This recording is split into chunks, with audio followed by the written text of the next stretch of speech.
Okay, so when we get started, one of the first things I wanted to start off with is a holy cow number, right? Which is that there are roughly 9,635 own brand products that were launched in the U.S. in 2013. We've seen some similar trends going on in 2014, but what that means is almost 29% of all new product launches, revamps, new and improves, new packaging things have come from own brand or private label. One of the things about this that's really key is, and this is one of the reasons why we sort of stumbled upon or have become so interested in things like empathy, is that a lot of the own brands have started to move away from what is called national brand equivalents, right? So the national brand equivalents would mean that you would try to create a product that was very much like the national brand version of it. So if you were doing a version of Tide or a version of Pepto-Bismol, it would look like those things. It would have the similar kind of shaped bottle. It would have similar colors, all that kind of stuff. And it would have very much the same kinds of features, if you will, product features in terms of efficacy, etc. So one of the things that we are trying to do here is that trying to look at how retailers have started to take advantage of some different things other than national brand equivalents. One other thing that we want to talk about inside here just briefly is that they've also started to move away from the old notion of good, better, best as the only way to sort of go through and build their product portfolio. So retailers have become quite adept and quite rapid in terms of studying what constitutes value. And so that sort of presupposes that there's going to be something like some very good way for us to keep up with shoppers, a very good way for us to, reestablish empathy, if you will, or knowledge of them. So as we go on, next point I wanted to make is if you look at some own brands that have recently come out, so Fit and Active, which is an Aldi product, Ology, which is a line of, cleaning products, etc., from Walgreens that have no harmful substances in them. You can see that Eating Right has developed a new high-protein line. There's Simply Balanced from Target, and then Simple Truth Organic from Kroger. You'll see down there at the bottom, it's an oatmeal product. Okay, so all these things have been developed in one sense of trying to add more value. So they're not simply based on price. They're not simply based on good, better, best. They're not simply based on national brand equivalent. So they're trying to seek a way to provide value for shoppers. Okay, and that's one of the key things that retailers are using own brands as a way to help build a relationship with their shoppers.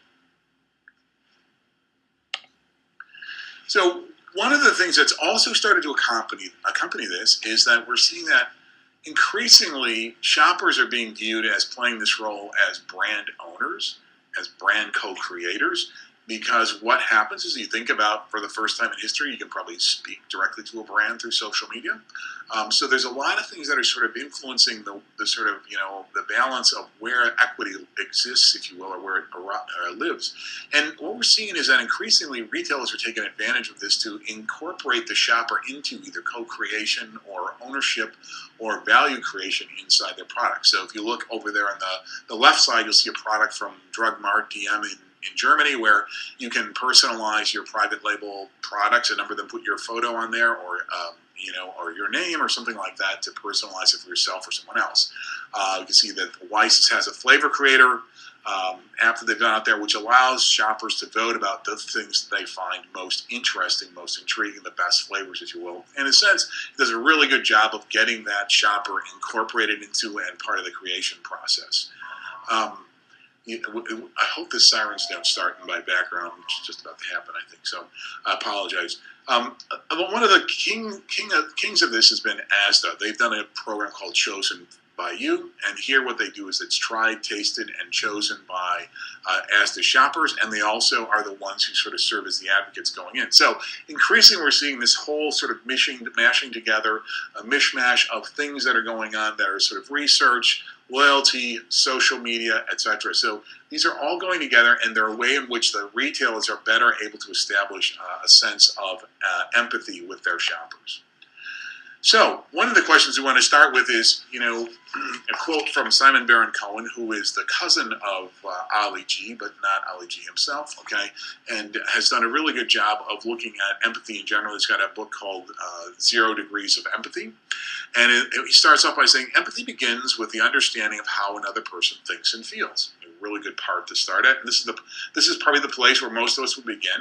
And so we wanted to use a little cartoon we'd seen that really does a good job of identifying this. And so here, a man is going to talk to his therapist, and he's commiserating about a problem he's having. He's saying, if she comes to you upset, you need to validate her concerns and empathize with her. Show her that you understand her problems. Okay, so he tries to put that into practice.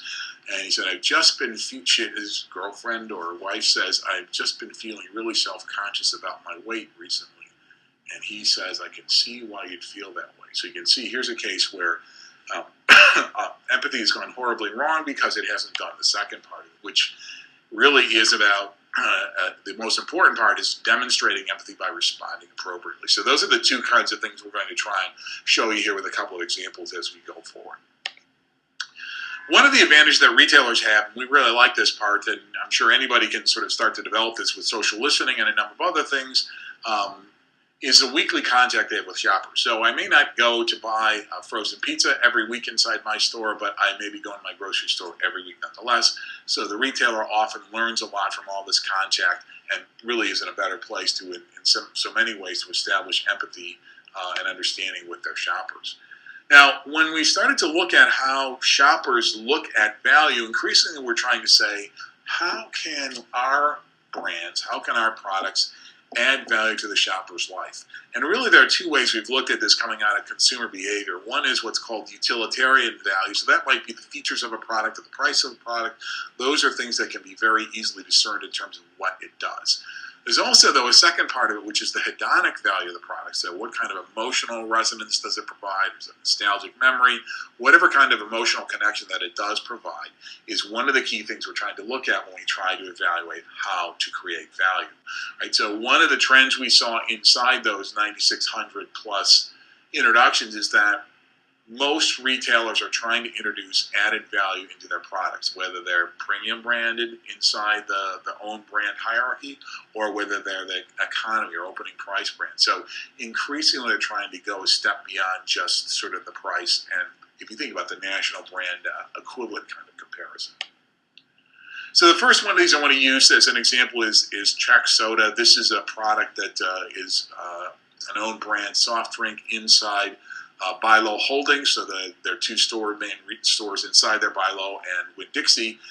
And this was a product that was originally in the Winn-Dixie stores, and they wanted to bring it, not only they wanted to revamp it inside Winn-Dixie, but they wanted to bring it forward to the Bilo stores and replace the brand that had been there before called Southern Home.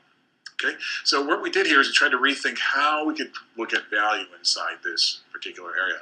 So we took a look at the family shopper. That's kind of the segment that's been identified as one of the key things here. And we know that she's resource constrained, but has already embraced the situation, and she's moving from survival to thrival. So what we've seen here is that she has already done just about everything possible, humanly possible, to make sure that she can maintain the important quality of her family's life. Right, and all those kinds of things. And so she's already made those sacrifices. She's already started to adjust in terms of coupons and trying to make sure that you're buying the right kinds of things, if you will, managing your basket size, etc. But she's already started to move on. And the example I use here is I think we want to think about how she wants to be talked to. So if we continually talk to her about the recession and stretching dollars and price and all this kind of stuff, it doesn't sound like we understand her. It doesn't sound like we get where she is today. And so that's one of the reasons why I wanted to look at this really carefully. One of the key things that did happen here that we think is a really important part of kind of an after effect of the recession, perhaps, is she gains emotional refreshment through her connection with others. So she's always been a very social person, this family shopper. So socializing with friends and neighbors is important. Family activities, things like cooking and having people dining over, summer holidays, picnics, barbecues, etc. So those are really key things. But I think a really important part of this is that he is focused on the present, trying to get the most out of every day.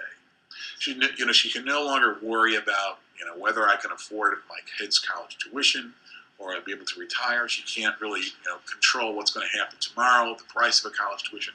So what she's decided to do instead, which is a really smart thing, is to focus on the present, to live in the fullness of time and to get the most out of every day. So this is not about instant gratification, but it's trying to make the most out of what you are doing. So when we tried to construct the shopper brand relationship between the family shopper and Czech Soda, we did a couple things. One is we had to overcome this recession fatigue, right? So they've already done all of these kinds of activities that, help them with their budgets and manage their budget, and manage their stretch their dollars farther. But what we wanted to do is we wanted to move from something that they needed to do to something they wanted to do. So we're trying to shift the relationship between the shopper and Czech, between something that they had to do because it was more affordable to something they wanted to do for another reason. And so when we try to focus on what matters, we saw that family shoppers are looking to maximize social entertainment. And I mean this in the physical sense of the term, I suppose, in a sense, rather than an online sense. Emotional refreshment, time with their family, friends, neighbors, these are all things that are really important to her. So in terms of our strategy, we decided that we needed to focus on Czech as something that opens up new possibilities. So again, they're tired of hearing all the negativity, that surrounds the recession. Everybody's heard it. Rather, they want to say, wow, what are some new ways you can help me? And so the creative platform we landed on is a thing called Live Life in Color. And this, we walked through and explored this with consumers, really struck a chord. It also struck a chord with a lot of our colleagues at Buy Law Holdings. So it was really something that worked out pretty well. So I'm going to walk you through a couple of the things we did to sort of bring this to life, if you will, as a campaign. So the Taste the Flavors of Life, here's one of the things that was a banner inside the store. Also, we did some of this as out of home, if you will. But one of the key things we started to think about here is, even when we thought about the calendar and how we're going to do this, we really tried to be very cognizant of what was going on. So we're trying to elevate the everyday.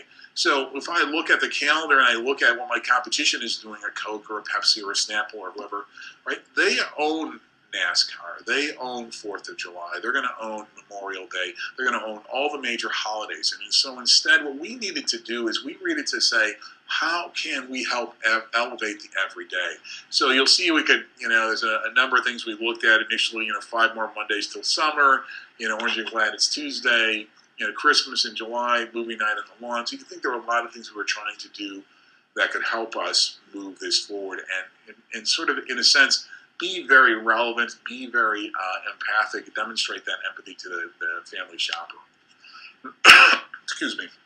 So one of the key things we did that I found was fascinating is we had what we called Czech pairing. So we used Pinterest to do this, and so there were a host of things that were done here. So everything from recipes to what somebody's favorite thing was to drink or favorite combination to have. So I would want to have a barbecue pulled pork sandwich with orange pineapple Czech. So it was great where we were able to leverage this, and this was one of the things that also gave us a chance for shoppers to tell us how they were using the product. Shoppers to tell us how Czech was able to add some color, some flavor to their lives. And so this was one of those things that was like really fascinating, because it did quite well, and it was really exciting to see how some of this worked. There were also some things that were picked up by some of the bloggers, and so this was another part of what we were trying to do. And so there were a number of influential bloggers inside the region who picked up this and sort of, gave rise to, some good local recipes. So it was kind of fun. We were able to do this and tie into some other things. And I think, again, these mom bloggers were really zeroed in on these shoppers and focused in on trying to make the most out of every day. So this was a perfect fit in so many ways. We also did some stuff where we tried to ask people about their favorite flavor, and we did some voting on that. And there were a lot of things that sort of come to fruition, where there are even some seasonal things that went through. So we tried some things like peach soda, okay, and then I think right at this point in time they actually have some cranberry stuff that they're doing, cranberry, ginger ale, etc. They do for seasonal flavors. But we got a really good idea of what kind of people loved here. I think there were 24 different flavors that this launched with, so it's a pretty strong portfolio in terms of flavor variability. So it was one of those things that we wanted to celebrate, and indeed our shoppers helped us.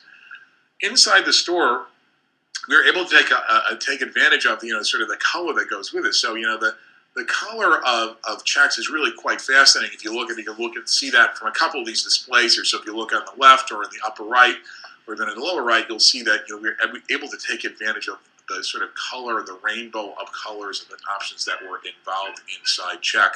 But almost more importantly to me were some of the things like, if you look at what was done with Czech in the middle there, where we did a tie-in with pizza. We did some other ones with like Taco Tuesday. So these were things that were all tied into everyday events, if you will. So I'm going to take a quick sip of my tea here. Pardon me. So in store, we were able to leverage this in a really good way, and again, try to establish that empathy, if you will, throughout. Some of the results were kind of fascinating. So we first and foremost, what was kind of fun to look at was like which flavors were people's favorites. So orange pineapple was a runaway favorite, followed by grape, fruit punch, and then lemon lime. There are a host of others we looked at since, and have started to emerge some of the new flavors that have been rolled out since have come out. But again, it was one of these things where people were actually quite interested in this. So we got a pretty good vote. We got a lot of good information also about how people think about the product and go forward. And one of the things I just wanted to share is like the results for this were like unbelievable in one sense, right? So we saw that almost a 50% increase in dollar sales. From a year ago, we saw that unit sales were up. We saw that penetration was up 15%. We saw that repeat was up around 48%. So that's a pretty significant vote of confidence in the product, if you will, in terms of what it's been doing. So it's worked quite well. So I'm going to go to now a second example. So here we did for the same client, Buy Low Holdings, was a Cuddles baby care line. Okay, and so just to give you a little bit of the background here, they were going through seeing a decline, if you will, or softness in overall baby care sales. So that's kind of branded and private label and across the whole board. Secondly, they saw some significant declines in their own brand share as well. So there were two things that led them to say, we have to go back to our Cuddles brand and we have to revamp it, we have to improve it. And so they went in and made some significant investments in improving the diapers, the formula, the food, the wipes. And so, it was great, as a great thing to have some news about, and that was one of the key things we're going to use as a jumping off point as we go through. Just to give you a little bit of background, again, this was the same thing where we had a relaunch of this brand at Winn-Dixie. And here's kind of an interesting question because we're saying, hey, we know that the quality of this wasn't as good in the past because we've talked to you about it. We've done a lot based on what you told us we needed to fix. We're coming back to you to show you what this is like. And at Buy Low, this was a launch of a new brand that was replacing a brand there that was called Top Choice. Okay? So we launched both of these here really to try and work with shoppers. And one of the key things we'll tell you here is that we have to come back to is at some point we had to say that we were a great shopper advocate when it comes to baby care or a trusted source. And so that's one of the things we're trying to get to eventually here. We saw that if I look at the Cuddles mom, she's a loving mother living on a budget. Okay, so she puts her family first. So again, one of the key things here that we thought was really important is she defines her life. So her economic circumstances do not define her. So she is somebody who is in control. She's always trying to make sure that she can make things better, move them forward, if you will. Tight budget is no match for her dedication for caring for her family. So she embraces the challenge.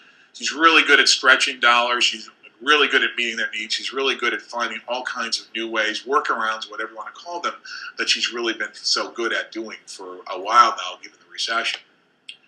But one of the things we saw that's kind of interesting here is we look at, there's a bit of a tension, and the tension comes between two things. One is that on one hand, she does a lot of work to make sure that she's going to provide for the quality of her family, especially when it comes to baby products, when we know that she's shopping an average of 5 different channels. She's looking at six different sources of information, and she travels an average of 15 miles if she's going to a Walmart to go and pick up baby products. So a lot of stuff that's spent that sort of created there that she's doing to try and make sure that she's going to get the right thing for her family.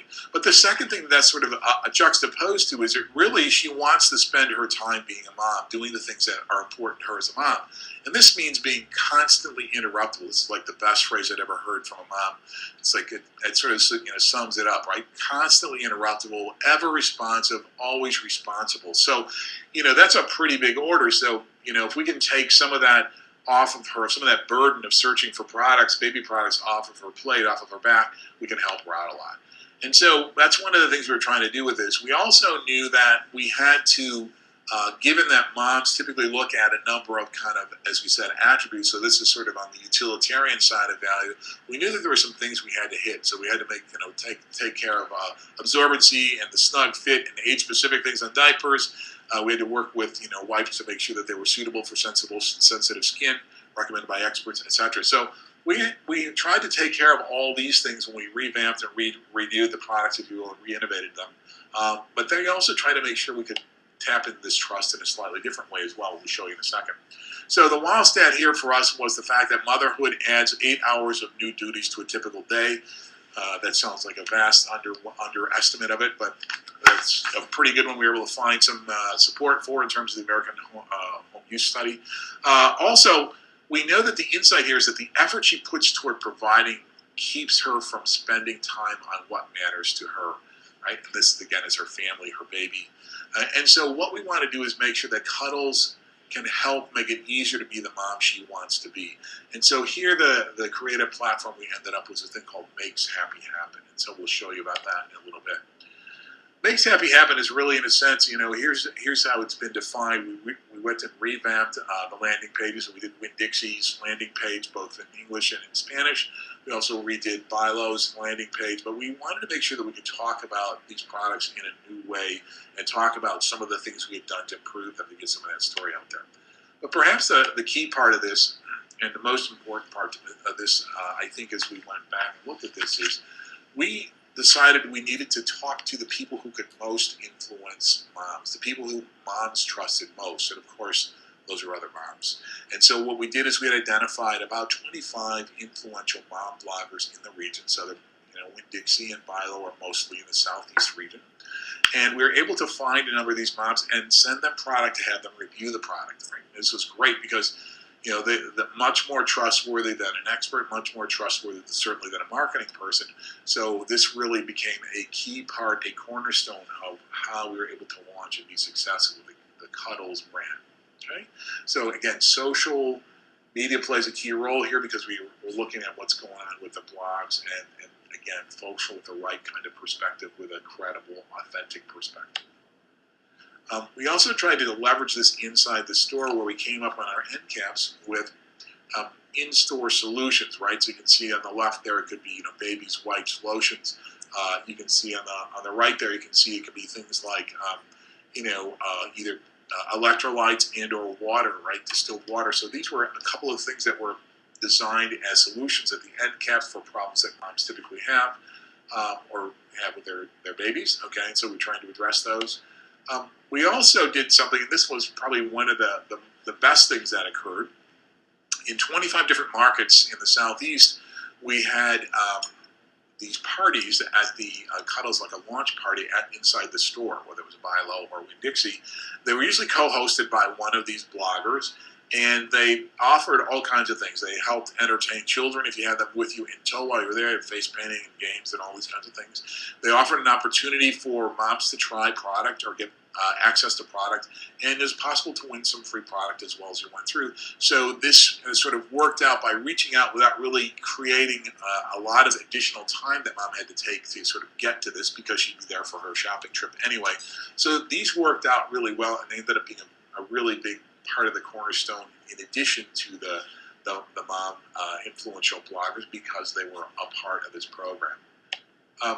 We also did, sorry, let me go back for a second. One of the things we also did is a Twitter party. So a Twitter party was usually co-hosted by one of these bloggers or two. And these were usually done online, usually around 8 or 9 o'clock at night. And they would usually be focused on a topic. So it could be done at a time when mom would be able to have some access and when she could, pay some attention to it. So it was, again, convenient and really working with her in mind. And then finally, one of the things we did is we tried to celebrate some of the things that moms thought were important. So the moments of motherhood. And so we had a couple of Pinterest boards that were out there, both for Bilo and Winn-Dixie. And again, this gave us a way to sort of tap into what these moms were doing. And this also was quite effective. What we saw is that the baby category sales were up versus the pre-launch, and penetration was up versus pre-launch, and we saw that we saw steady and constant rates of repeat. So the fact that baby sales were up sort of seemed to be a vote of confidence that Winn-Dixie, Bilo were starting to be returned to being viewed as a leader in the baby category. The penetration is great because it sort of meant that we were getting new people to try the category.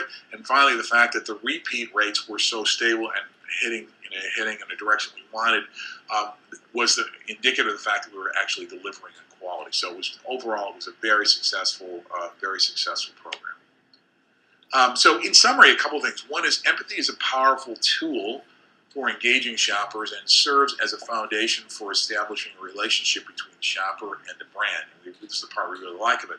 Now, you can say that empathy is a good servant but a harsh master, but I think maybe a better way to say that is that, to be successful, empathy has to deliver on both parts of that equation. So it's not only understanding the shopper's thoughts and feelings, these are kind of the insights that help us go in there, but it's also responding appropriately to those thoughts and feelings in terms of how we execute. So, not wishing to be like the gentleman who went through therapy and got the idea but didn't execute it so well. I think that's really a critical part of what we are about. So without further ado, I know we've run a little bit longer, but wanted to make sure that thank everybody and ask if there are any questions at this point. One other thing I will, we'll probably make this available on SlideShare, or we can send out a copy of this presentation if you email it in. Okay. Any questions? Okay, so one of the questions that came up is, how do we ensure that you get an empathetic understanding of shoppers? And this is really an interesting question, because there's a lot of ways to do this. So everything from using shopper cards and loyalty cards and baby club cards to see what people are doing. We did a lot of research to understand how people were reacting to the Cuddles brand. So we were doing work to figure out where we needed to improve it. That was an important part. And also important is a lot of the social listening that's been going on. So, by looking at what people are saying about us, by looking at the kinds of conversations that our shoppers are having about baby, all those kinds of things are really doing a good job for us in terms of how we are able to stay on top of what's going on with our shoppers. Okay. Any other questions? Okay, so another question, came up, was just like, store brands usually spend a lot less on marketing than national brands. How does this affect your ability to respond appropriately with media? That's a really good question. Typically, the difference in margin, around 20 or 30%, or price that own brands have, usually a lot of that savings comes from the fact that marketing isn't done. But in today's world, what we're finding is that increasingly the products are going after niche groups, and so what that means is that it makes them like an ideal target in many ways for using social media. So you'll see both in the case, especially in the case of Cuddles, where we're able to leverage those influential mom bloggers as a way to get evaluations that would be trusted, to get evaluations that would be authentic, that would really play a large role inside here. So using the social media has been important. And I think the other example we talked about is by just by taking and putting some of these things together. We talked about, as is chosen for you, by mashing together some of these different things, it's allowed the retailers to be better, not only at understanding in terms of empathy, but also delivering on it. Another question is asked if we ever used NFC or QR codes to engage purchase decisions at touch points. Not so much NFC, but we've used QR codes, and I think one of the key things here that's really, we're trying to rescue someone, to resuscitate QR codes, is that people have, in the past, marketers have not leveraged QR codes in the right way, so a lot of times you'd end up going to a site that really give you very much. So, but using things that are very useful in terms of how to use these things, if you will, how to incorporate them into a recipe. Those are all kinds of things that QR codes and NFC, I suppose, could play a very large role in doing, and helping with the seeding of these ideas, if you will. So I think there's a lot of promise in NFC. I think there's still a lot of promise in QR code as well. Any other questions?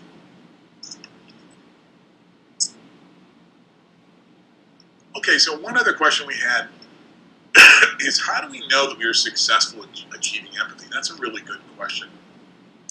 And I think we try to use a mixture of both behavioral and social information to help answer that. So we showed you some of the sort of sales, financial results, really, or behavioral results that occurred inside here. And those worked pretty well.